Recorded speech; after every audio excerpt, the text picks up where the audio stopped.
Hello, friends. Welcome to another Dr. Sav Talks Money YouTube and podcast. Today, we're going to be talking about ways to save on groceries.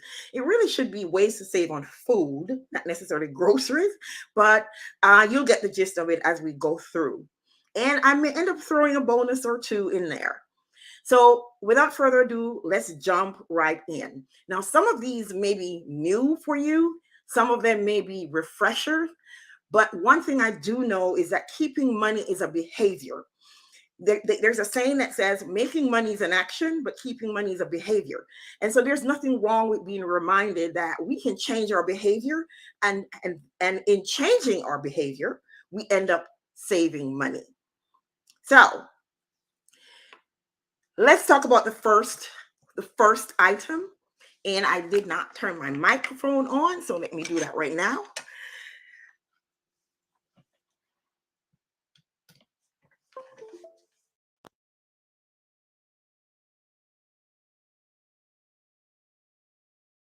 Item that you may want to consider in saving money in your for your groceries is buying in season.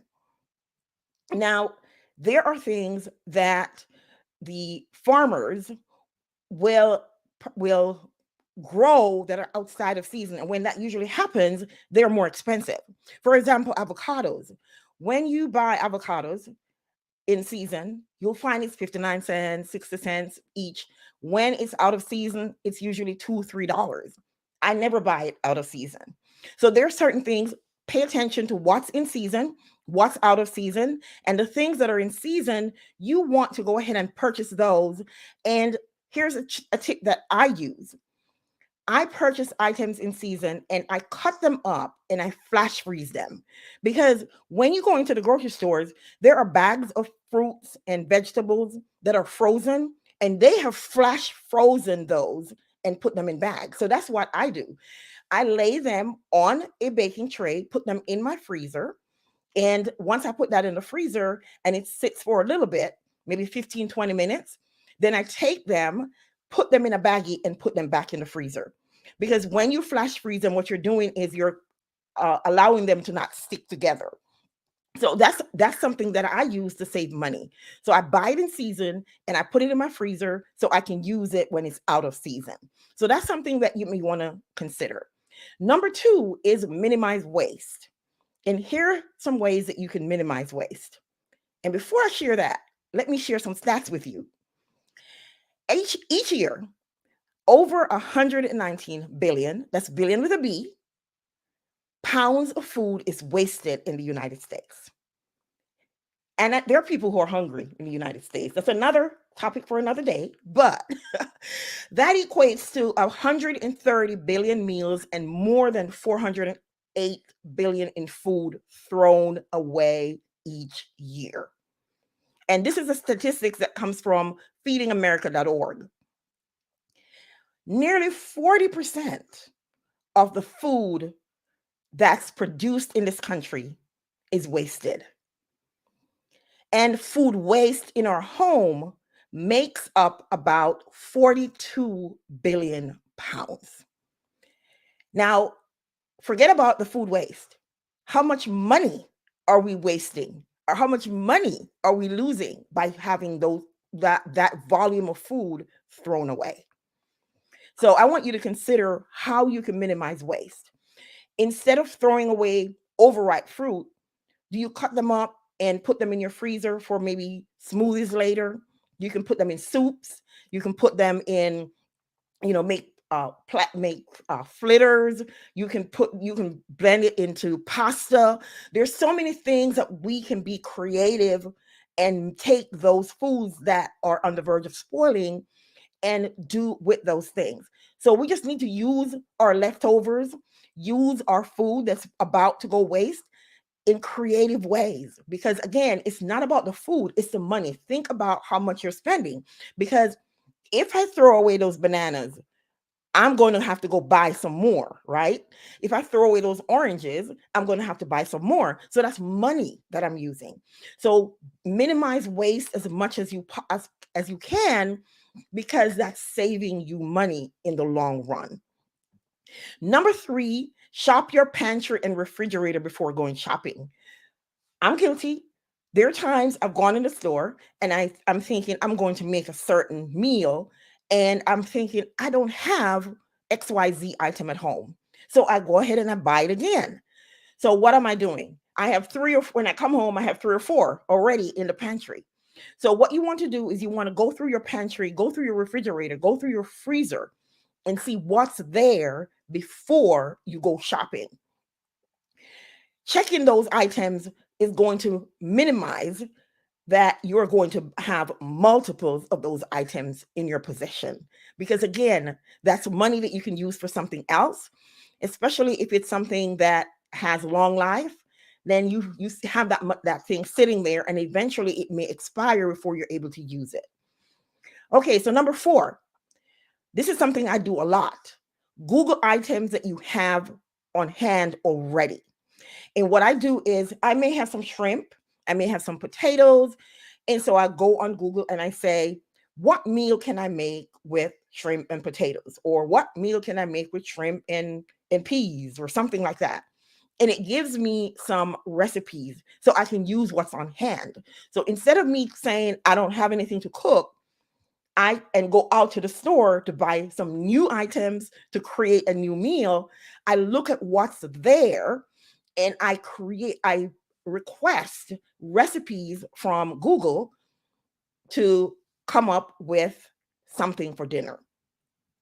Number five, if you use credit cards, and I'm saying if you use credit cards, if you don't start.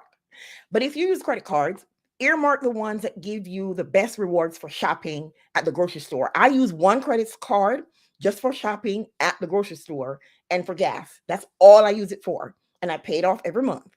And it gives me back enough of a cash back that I can save. And I'm strategic with that 3% back that I get from grocery shopping or from the gas. I am very strategic with that. So that's number five. If you use those, be strategic and use that savings on for, use it for saving money on groceries. Number six is meal planning and meal prepping. A lot of people say, I don't want to eat the same thing over and over again, but that's not what meal prepping is. Meal planning is separate from meal prepping. What you're going to be doing is with meal planning is you're going to plan your meals ahead of time. So Monday I'm going to eat XYZ, Tuesday I'm going to eat this other thing, Wednesday I'm going to eat whatever. So when you plan your meals ahead of time, you know what to go in the grocery store to get, because you know what your meals are going to be. And if you're one of those who say I don't want to eat the same thing every day, then when you prep your meals, you can prep something for Monday, something different for Tuesday, something different for Wednesday. But the bottom line of doing the meal planning and meal prepping is that it minimizes the possibility of you stopping on the street to say, I'm going to get something to eat because I'm tired. I don't want to fix something. You already have something at home that you can take out of the freezer or out of the fridge to fix for your meal. Another thing that you may want to consider in the same vein as meal planning and meal prepping is having a meatless day, one day per week, because what that does is it helps to lower your expenses. Meats are typically the most expensive part of our meals. So if we can plan ahead, maybe do some soups or breakfast for dinner or something, be creative and minimize how much how much meat we're using. If we're meat eaters, how much meat we're using in our meals, that will help us to save money. You want to shop the circulars, mark your calendar for the days when meat go on sale at your favorite grocery store, because there are days when your grocer will mark down meats. So if you're aware of those days, you can shop those days and put that up as part of your meal planning and your meal prepping.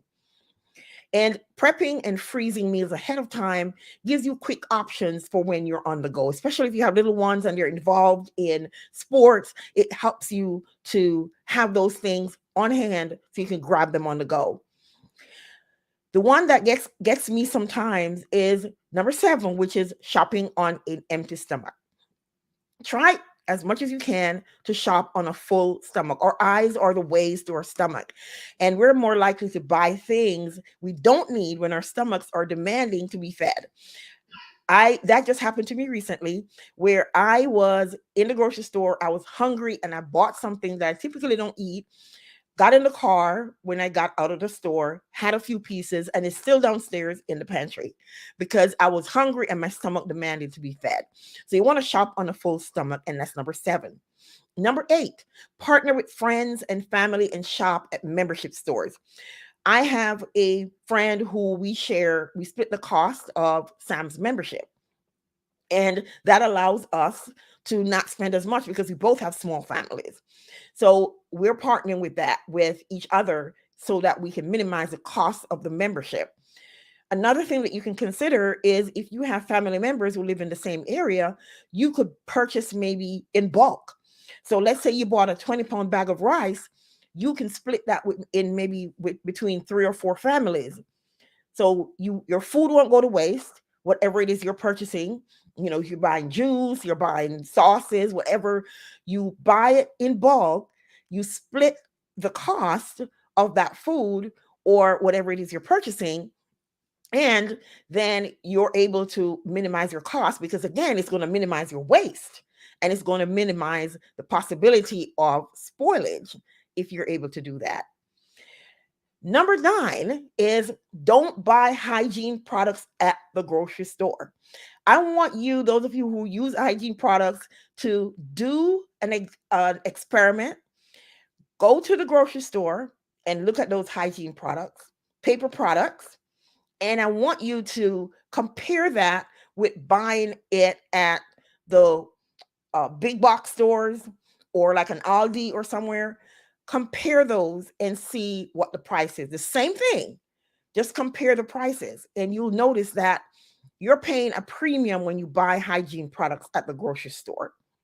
And there are other products too. You want to do a comparison to be able to see, I buy this thing on a regular basis and I pay $3 at Publix.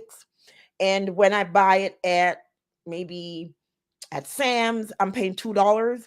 So it's more beneficial for me to buy it at Sam's. So you want to do some kind of price comparison to see the things that you buy on a regular basis, what the cost is and how beneficial it is to purchase it somewhere else. Because we have a tendency to buy the same thing at the same type of store all the time, but we want to examine what it is we're purchasing and how much it's costing us at each of these stores to determine what I want and where to buy that item. So number 10 is buy generic. Did you know that many of the generic items are manufactured in the same plants as the name brands? Now, not all things generic are going to taste as good as the name brand, depending on what the generic is and where it's manufactured. But for the most part, generic items are going to taste the same or sometimes even better than the name brand items. So you want to do some experiment to see how you can buy generic, because that again, it's how can I impact my bottom line? How can I need this thing? I have to eat it. I have to eat. So how can I impact my bottom line? The price of food is going up. How can I save money on in my budget?